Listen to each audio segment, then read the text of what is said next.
Hello everyone. Today topic of discussion is infection. An infection is an invasion of the body by pathogen or microorganism capable of producing disease and resulting signs and symptoms that develop in response to the invasion. Infection can be divided into two categories, localized and systematic. तो basically infection क्या होता है कि जब कोई भी pathogen या micro organism हमारी बॉडी में इन्वेड कर जाते हैं, ठीक है, उनका इन्वेजन हो जाता है और ये जो माइक्रो ऑर्गेनिज्म है इनमें कैपेबिलिटी होती है डिसीज़ कॉज करने की हमारी बॉडी में, और एज अ रिज़ल्ट ऑफ उस डिसीज़ की वजह से साइन एंड सिम्टम हमारी बॉडी में कॉज होते हैं, जिसको हम इन्फेक्शन बोलते हैं। इन्फेक्शन जो है हमने उसे दो मेन कैटेगरीज में डिवाइड किया है, जो कि हैं लोकलाइज्ड और systematic.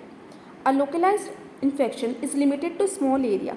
Systematic infection are wide spread throughout the body and are spread via blood. Systematic infection जो लोकलाइज इन्फेक्शन है वो लिमिटेड होते हैं स्मॉल एरिया में, और जो सिस्टमैटिक इन्फेक्शन है वो पूरी बॉडी में स्प्रेड कर जाता है through blood. Next is the entry and development of a disease producing agent in the body is termed as infection. Infection is an invasion and multiplication of microorganisms in body tissues that result in cellular injury. These microorganisms are called infectious agent. तो infectious agent क्या होते हैं? ये disease producing agent होते हैं।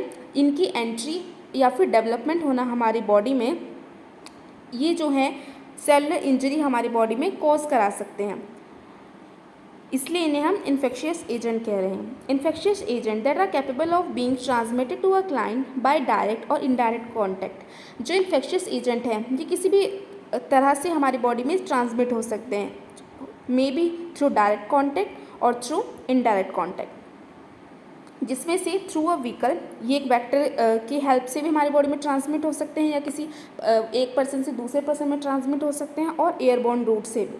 And also called communicable agent, जो कि हमारे एयरबोर्न रूट या फिर किसी वेक्टर की हेल्प से ट्रांसमिट हो रहे हैं इन्फेक्शियस एजेंट, तो इसलिए हमने इन्हें कम्युनिकेबल एजेंट बोला। Disease produce by these agent are refer to as communicable disease. जो डिसीज इन वाले एजेंट की वजह से कॉज होगी उसको हम बोलेंगे communicable disease. Colonization is the multiplication of microorganism on और within a host that does not result in cellular injury. Colonization क्या है कि जब माइक्रो ऑर्गेनिज्म हमारी बॉडी में रहते हैं, मल्टीप्लाई करते हैं, जिनकी वजह से हमारी बॉडी के जो टिश्यूज़ हैं वो डैमेज होने लगते हैं और सेलुलर इंजरी हो जाती है, ठीक है। Next is source of infection. The source is the origin of infectious microorganism, also called the reservoir. Sources of infectious microbe include infected human और animal and contaminated articles and equipment. तो जो source है infection का वो कोई infected human भी हो सकता है, एनिमल भी हो सकता है, कोई कंटामिनेटेड आर्टिकल अगर हम यूज़ कर लें, या फिर कोई कंटामिनेटेड इक्विपमेंट का अगर यूज़ किया जाए तो वो भी एक सोर्स है इन्फेक्शन का। In a health care setting human sources of infectious microbes can be patient, personal और visitors, and can include those with active disease and those whose disease is in the incubation period and those who are chronic carrier of a disease. तो health care setting means hospital. तो hospital में जो source है infection का वो जो है patient खुद भी हो सकते हैं, personal means health care worker जो उन्हें केयर प्रोवाइड कर रहे हैं, या फिर विजिटर जो पेशेंट से मिलने आते हैं, और वो पेशेंट भी जो अपनी एक्टिव डिसीज़ में है, यानी कि जिनकी डिसीज़ का ट्रीटमेंट चल रहा है। इसमें वो भी इंक्लूड होते हैं जो अपने इंक्यूबेशन पीरियड में। इंक्यूबेशन पीरियड का मतलब है कि जब माइक्रो ऑर्गेनिज्म हमारी बॉडी में फर्स्ट टाइम एंटर किया और जब तक उसका जो उसके एज अ रिज़ल्ट जो साइन एंड सिम्टम शो होंगे, तो जब तक पहला साइन एंड सिम्टम शो नहीं होता माइक्रो ऑर्गेनिज्म के एंटर करने से, जब तक पहला सिम्टम शो नहीं होता उस पीरियड को हम बोलते हैं इंक्यूबेशन पीरियड। तो वो लोग जो अपने इंक्यूबेशन पीरियड में है, या फिर जिन्हें कोई क्रॉनिक इलनेस है, क्रॉनिक इलनेस से वो सफ़र कर रहे हैं, तो वो सब भी क्या है, एक source of infection. Another potential source of infectious microbe is a person on normal flora. दूसरा एक इन्फेक्शियस माइक्रोब जो सोर्स है वो है अपना ही नॉर्मल फ्लोरा, पेशेंट का नॉर्मल फ्लोरा। नॉर्मल फ्लोरा क्या होता है कि जो माइक्रो ऑर्गेनिज्म नॉर्मली हमारी स्किन पे या फिर जो दूसरे एरियाज है बॉडी के रहते हैं, लेकिन ये कैसे होते हैं कि ये डिसीज़ को अर्ज नहीं करते generally. Next is Inanimate objects such as contaminated equipment can be a major source of infection in a healthcare setting. Whether or not an inanimate source is capable of transmitting infection depend upon the amount of contamination. तो जो inanimate object है means non living, जो non living object है जैसे कि कोई contaminated equipment है, ये भी एक मेजर सोर्स है इन्फेक्शन की स्प्रेड होने का हेल्थ केयर सेटिंग में, means hospital. Next topic is cause of infection. Common causes of infection are bacteria, virus, fungi and protozoa. ठीक है, तो मेनली जो इन्फेक्शन है वो कौन कोज कराते हैं? बैक्टीरिया, वायरस, फंजाई या फिर प्रोटोजोआ. बैक्टीरिया क्या है? बैक्टीरिया जो है फर्स्ट टाइम ऑब्जर्व किया था एंटन वॉन लीवेनहॉक ने, ठीक है, जिन्होंने इन्हें क्या बोला था? Animalcules. Bacteria cause disease in 2 ways. Bacteria जो है डिसीज़ कोज करता है 2 तरीके से. या तो वो एंटर करता है हमारी बॉडी में और उसके बाद ग्रो करता है, यानी कि ग्रो होता है ह्यूमन की बॉडी में, और दूसरा कि वो हमारी बॉडी में एंटर करके जो है टॉक्सिन्स रिलीज़ करता है, ठीक है, और हमारी सेल्स को डैमेज कर देता है. Next is virus. The word virus come from Latin word meaning poison. जो वायरस है वो एक लैटिन वर्ड से आया जिसका मतलब क्या है? पॉइजन, जहर. Virus either consist of RNA और DNA and a protein envelope viruses can produce in the cell of living organism. तो वायरस जो है वो RNA को भी कंटेन कर सकता है, मींस RNA वायरस भी हो सकता है या फिर DNA वायरस भी हो सकता है. उसमें जो है कुछ प्रोटीन एनवेलप भी हो सकता है और ये हमारी बॉडी में जो है एंटर करके रिप्रोड्यूस कर सकता है, ठीक है, और इससे डिसीज़ कॉज कर सकता है. Next is fungi. Fungi similar to plants and lack chlorophyll. जो फंजाई है वो कैसी होती है? प्लांट्स जैसी होती है, लेकिन इसमें क्लोरोफिल नहीं होता. Fungi cause infection that are usually localize to a small area. जो फंजाई इन्फेक्शन कॉज करती है वो यूजुअली एक स्मॉल एरिया तक ही रहता है, वो पूरी बॉडी में वाइड स्प्रेड नहीं होता. Next is protozoa. Protozoa single cell animal like organism. Protozoa क्या होते हैं? सिंगल सेल ऑर्गेनिज्म होते हैं, कुछ इन्फेक्शन को जो है प्रोटोजोआ भी कॉज करते हैं. Next is spread of infection. Spread of infection, इसमें पहला है pre pathogenesis phase. Agent, host and environment are causative factor of disease. Their 3 factors are also called as epidemiological triad. तो जो एजेंट, होस्ट और environment है वो causative factor हैं किसी भी डिसीज़ के लिए, ठीक है, यानी कि किसी डिसीज़ को ऑकर होने के लिए क्या क्या चीज़ें ज़रूरी हैं? एजेंट, होस्ट और एनवायरनमेंट. और ये तीनों हमें एक साथ चाहिए, यानी कि अगर एजेंट हो, होस्ट ना हो तो भी डिसीज़ कॉज नहीं होगी, तो भी इन्फेक्शन कॉज नहीं होगा. ये तीनों चीज़ें, एजेंट, होस्ट और एजेंट को ग्रो करने के लिए एनवायरनमेंट, ये तीनों चीज़ें जब एक साथ मिलती हैं तो वही जो है फैक्टर ये मिलके क्या कॉज करेंगे? डिसीज़ कॉज करेंगे, ठीक है. Next is pathogenesis phase. इसमें क्या है? Disease agent bacteria, virus, fungi and protozoa enter into the susceptible human host. Susceptible human host का मतलब है कि वो ह्यूमन जिनकी इम्यूनिटी पावर या तो कमज़ोर है या जिनका रेजिस्टेंस है जो डिसीज़ के वो कम है, तो उन लोगों को हम बोलते हैं सस्पेक्टेबल ह्यूमन होस्ट. तो उनमें जब ये जो डिसीज़ कॉजिंग एजेंट हैं बैक्टीरिया, वायरस, ये एंटर कर जाते हैं तो ये क्या करते हैं? Disease agent multiply and induce tissue and physiological changes. The disease progress through a period of incubation and produce clinical manifestation. तो आफ्टर जब ये एंटर कर जाते हैं एक होस्ट की बॉडी में, उसके बाद ये मल्टीप्लाई करते हैं और फिजियोलॉजिकल चेंजेस लाते हैं होस्ट की बॉडी में, जिसकी वजह से फिर इंक्यूबेशन पीरियड आता है, यानी कि साइन एंड सिम्टम जो है शो होने शुरू हो जाते हैं. And produce clinical manifestation means sign and symptom produce हो जाते हैं. The final outcome of the disease में बी रिकवरी, डिसेबिलिटी और डेथ. जो फाइनल आउटकम है यानी कि जो रिजल्ट होगा डिसीज़ का वो हो सकता है, अगर डिसीज़ जो है कि वो ज़्यादा वर्स नहीं है तो हम रिकवर कर सकते हैं उससे, और अगर जो डिसीज़ है वो ज़्यादा क्रॉनिक नेचर की है या फिर जो है वो इनक्योरेबल है तो उससे हमें डिसेबिलिटी और डेथ भी हो सकती है. Chain of infection. Chain of infection include infectious agent, reservoir, portal of exit, mode of transmission, portals of entry और ससेप्टिबल होस्ट. ठीक है, अब हम इन्हें डिटेल में पढ़ते हैं. First is infectious agent. A microbial organism with the ability to cause disease. Infectious agent क्या होते हैं? वो माइक्रो ऑर्गेनिज्म जिनमें एबिलिटी होती है डिसीज़ को कॉज कराने की। इन्फेक्शियस एजेंट जो है मेनली ये बैक्टीरिया, वायरस, फंजाई और पैरासाइट होते हैं। तो क्या पॉसिबिलिटी है कि इन्फेक्शन जो है कॉज करेगा या डिसीज़ अगर होगी, तो वो डिपेंड करता है कि जो ऑर्गेनिज्म हमारी बॉडी में इन्वेड करने की कोशिश कर रहा है उसकी विरुलेंस कितनी है, यानी कि इसमें कितनी एबिलिटी है ग्रो करने की या मल्टीप्लाई करने की, या फिर उसकी इन्वेजिवनेस या फिर पैथोजेनिसिटी कितनी है। पैथोजेनिसिटी मीन्स उसमें कितनी एबिलिटी है डिसीज़ को कॉज कराने की। तो ये डिपेंड करता है कि क्या पॉसिबिलिटी है यानी कि इन्फेक्शन या डिसीज़ के कॉज होने की। ठीक है। Second is reservoir, a place with in which micro organism can thrive and reproduce. तो रिजर्वॉयर क्या होता है? ये वो प्लेस है जहाँ पर जो माइक्रो ऑर्गेनिज्म है वो रहते हैं और रिप्रोड्यूस करते हैं, मल्टीप्लाई करते हैं। फॉर एग्जाम्पल, जो माइक्रो ऑर्गेनिज्म है thrive in human being, animals and inanimate object such as water, table top, door knobs. तो रिजर्वॉयर कहाँ पर, जो माइक्रो ऑर्गेनिज्म है वो कहाँ कहाँ रहते हैं? ह्यूमन बींग में, एनिमल्स में, इनएनिमेट ऑब्जेक्ट जैसे कि वाटर है, टेबल के टॉप है या डोर नॉब्स है। तो ये सब जो है ये एक्ट करते हैं as a reservoir for micro organism.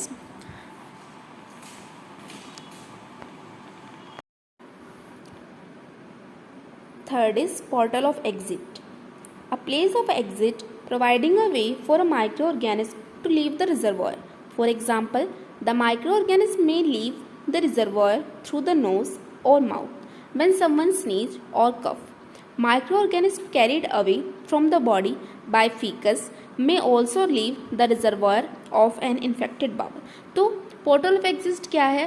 Portal of exit है कि आफ्टर रिजर्वर, रिजर्वर में जब माइक्रो ऑर्गेनिज्म है वो ग्रो करता है, रिप्रोड्यूस करता है, मल्टीप्लाई करने के बाद उसको वहाँ से एग्जिट कराना है। ठीक है, ताकि वो जो है तभी वो आगे जाके ट्रांसमिट होगा। तो यहाँ पर क्या होता है कि माइक्रो ऑर्गेनिज्म जो है वो रिजर्वर से को छोड़ता है। कैसे? कि ये जो है जैसे कि माइक्रो ऑर्गेनिज्म रिजर्वॉयर को छोड़ सकता है कि नोज के थ्रू जब कोई स्नीज करे या कफ करे तो उस टाइम पे जो है माइक्रो ऑर्गेनिज्म कहाँ से बाहर आ सकते हैं, कैसे रिजर्वॉयर को छोड़ सकते हैं? नोज के थ्रू या माउथ के through. Micro organism carried away from the body by faeces, faeces में से भी जो माइक्रो ऑर्गेनिज्म है वो एग्जिट कर सकते हैं। Next is mode of transmission, method of transfer by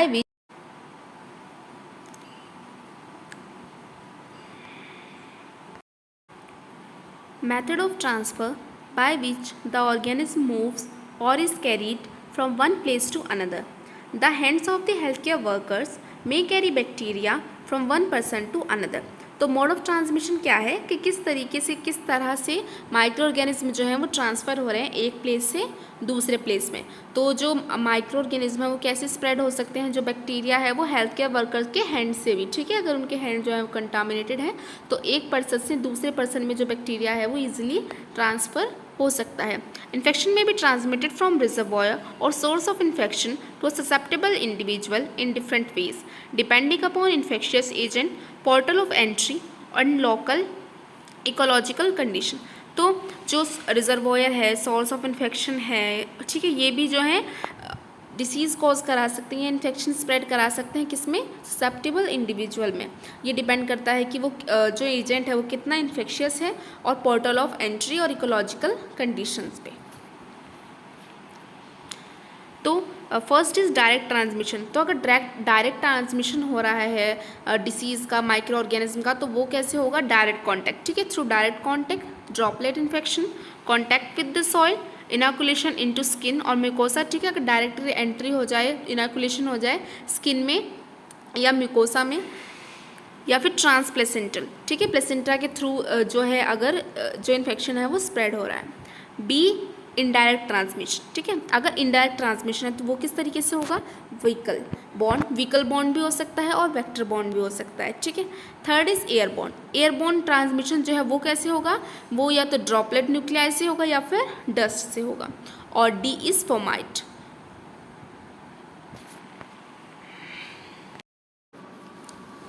fomite bond means वो इन्फेक्शन जो कि स्प्रेड हो रहा है किससे? कंटामिनेटेड क्लोथिंग से या कंटामिनेटेड यूटेंसिल्स से वो। E is unclean hand and finger. ठीक है, इन्फेक्शन जो है मोड ऑफ ट्रांसमिशन उसका अनक्लीन हैंड और फिंगर भी हो सकते हैं। Next is, this is 5th point, portal of entry. Portal of entry क्या है? An opening allowing the microorganism to enter the host. Portal of entry क्या है कि जहाँ से जो माइक्रो ऑर्गेनिज्म है वो एंटर करेंगे होस्ट में, ठीक है।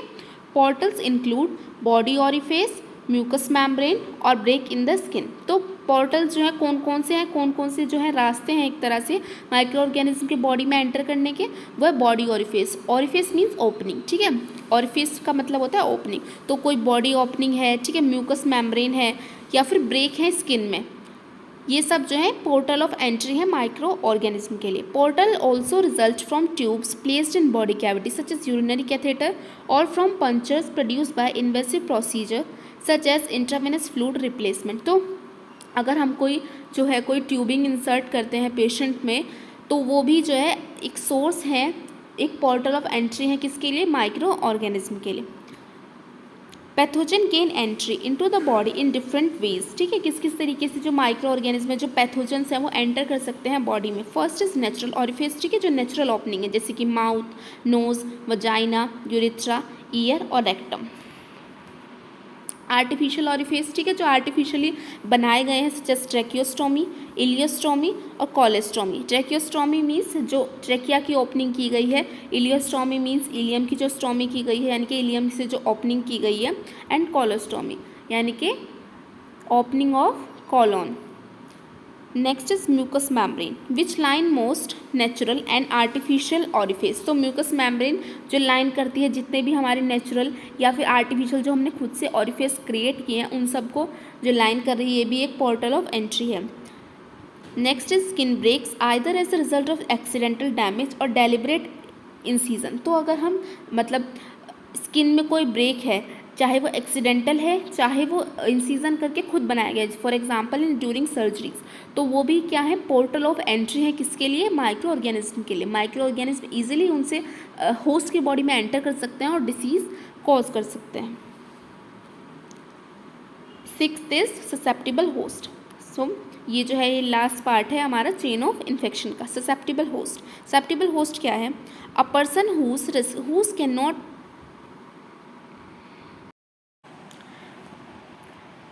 Susceptible host, a person who cannot resist a microorganism invading the body, multiplying and resulting in infection. The host is susceptible to the disease, lacking immunity or physical resistance to overcome the invasion by the pathogenic microorganism.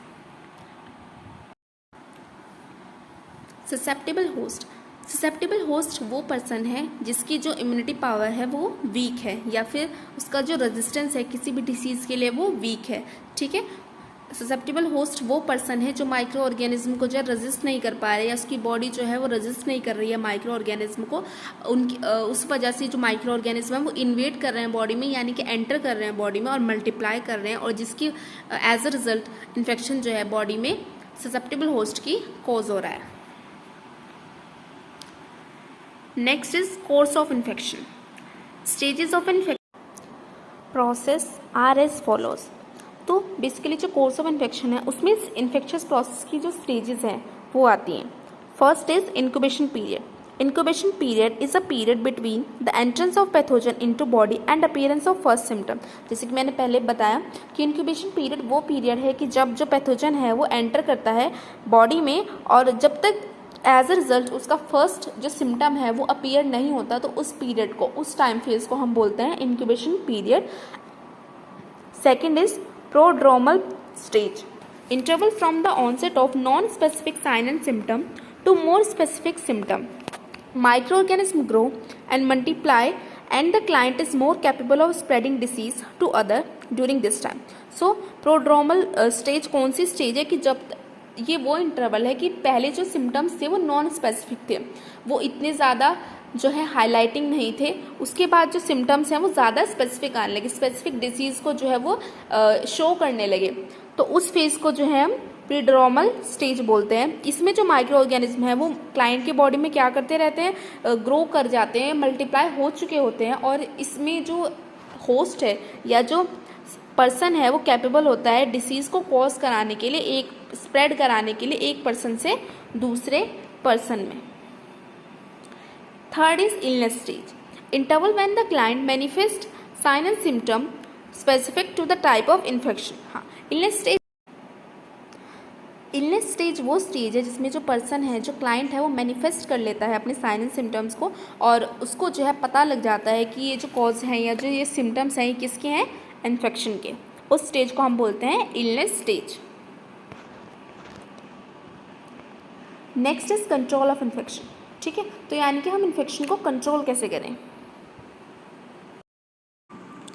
Control of infection, first is early diagnosis. हमें जो disease है उसका, infection का early diagnose करना है ताकि जो है प्रॉपर ट्रीटमेंट हम कर सके और इन्फेक्शन से जो है, इन्फेक्शन को स्प्रेड होने से और इन्फेक्शन को जल्दी से जल्दी ट्रीट कर सके। Second is notification. तो कोई भी हमें जो है नोटिफिकेशन देना है लोकल अथॉरिटी को ताकि जो कंट्रोल मेजर्स हैं वो इम्प्लीमेंट किए जा सके और जो इन्फेक्शन है उसका फर्दर स्प्रेड ना हो सके। Third is isolation. तो अगर पेशेंट को जो है वो सफ़र कर रहा है किसी कम्युनिकेबल डिसीज़ से या किसी इन्फेक्शियस डिसीज़ से, तो उसको हमें क्या करना है कि उसे हमें आइसोलेट करके रखना है ताकि जो डिसीज़ है वो आगे फर्दर कुछ लोगों से और लोगों में और ऐसे ही करके वो वाइड स्प्रेड ना हो सके, तो इसलिए हम आइसोलेट कर सकते हैं। Fourth is treatment. तो एडिक्वेट और इफेक्टिव ट्रीटमेंट मिलना पेशेंट को जिस भी डिसीज़ से, जिस भी इन्फेक्शन से वो सफ़र कर रहे हैं, वो मोस्ट इम्पॉर्टेंट है ताकि जो पेशेंट है उसकी लाइफ को भी सेव किया जा सके और जो है जो उसके जो कॉन्टैक्ट में आने वाले लोग हैं उनको भी जो है एक तरह से सेफ़ एनवायरनमेंट प्रोवाइड किया जा सके। Fifth is quarantine. क्वारंटाइन जो है वो भी हम, अगर पेशेंट जो है वो कम्युनिकेबल डिसीज़ से सफ़र कर रहे हैं, वो पेशेंट जो कम्युनिकेबल डिसीज़ से सफ़र कर रहे हैं उनको हम क्वारंटाइन कर सकते हैं ताकि जो डिसीज़ है वो फर्दर स्प्रेड ना हो सके। That is it for today's video. Hope you like it. If you like it, please do like, share, subscribe to my channel. Till then, be safe, be happy. Radhe Radhe.